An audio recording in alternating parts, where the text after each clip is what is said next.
চলো আজকে তোমাদের সাথে একটা সপ্তমী স্পেশাল লুক শেয়ার করছি। প্রথমে ইউজ করছি মামা আর্থের একটি জেল বেস ময়শ্চারাইজার, যেটা আমাদের স্কিনটা স্মুথ এবং হাইড্রেট রাখবে।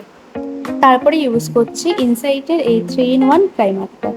এটা কিন্তু বাজেটের মধ্যে খুব ভালো একটি চয়েস। এটা আমি রিসেন্টলি কয়েক মাস ধরে ইউজ করছি, আমার কিন্তু পার্সোনালি এটা খুব ভালো লেগেছে। তারপরে পিএসসির একটি জেল লাইনার নিয়ে আইব্রোটা হালকা করে টাচ আপ করে নিলাম। তারপরে একটু কনসিলার ইউজ করে নিলাম যাতে আইব্রোর এজগুলো আরো শার্প বোঝা যায়। তারপরে ইউজ করেছি মাইক্লামের একটি স্টিক ফাউন্ডেশন, যেটা কিন্তু আমি স্যাম্পল প্যাক হিসাবে অনলাইনে পারচেস করেছিলাম।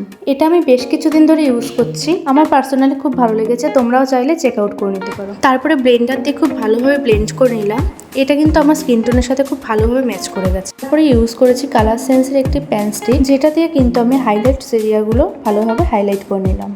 আর তারপরেই সুইস বিউটির একটি লিপস্টিক প্যালেট থেকে একটা লাইট পিঙ্ক কালারের শেড নিয়ে ব্লাশার এবং একই লিপস্টিকের প্যালেট থেকে অন্য একটি শেড নিয়ে কন্ট্রোল করে নিলাম। তারপরেই সবগুলোকে খুব ভালোভাবে ব্লেন্ড করে নিলাম। আর তারপরে আই মেকআপের জন্য একটি আইশ্যাডো প্যালেট থেকে ডার্ক পার্পল কালার নিয়ে চোখের আই কর্নার বরাবর ভালো করে ব্লেন্ড করে নিলাম। তারপরে তার থেকে কিছুটা লাইট শেড নিয়ে সেই আইশ্যাডোটাকে ভালোভাবে স্মাচ করে নিলাম। তারপরেই সেম আইশ্যাডো প্যালেট থেকেই একটা পিঙ্ক কালার শেডের শিমারি দিয়ে সুন্দরভাবে লাইনার পরে সুইস বিউটির একটি মাস্কারা দিয়ে আই মেকআপটা পুরো কমপ্লিট করলাম। আর তারপরে আমার খুব একটি ফেভারিট পার্ট, সেটা হলো হাইলাইট। সুইস বিউটির একটি হাইলাইটার দিয়ে হাইলাইট করে নিলাম। তারপরে একটা মেকআপ ফিক্সার দিয়ে মেকআপটাকে খুব ভালোভাবে সেট করে নিলাম যাতে মেকআপটা অনেক লং লাস্টিং হয়। তারপরে লিপস্টিক প্যালেট থেকে আমার পছন্দ মতো একটি শেড নিয়ে লিপস্টিকটা পরে নিলাম। সো এটা হচ্ছে আমার ফাইনাল লুক। আমাকে কেমন লাগছে অবশ্যই জানিও। আর এরকম মেকআপ টিউটোরিয়াল দেখতে হলে অবশ্যই চ্যানেলটা লাইক, কমেন্ট এন্ড সাবস্ক্রাইব করো। See you soon, bye by.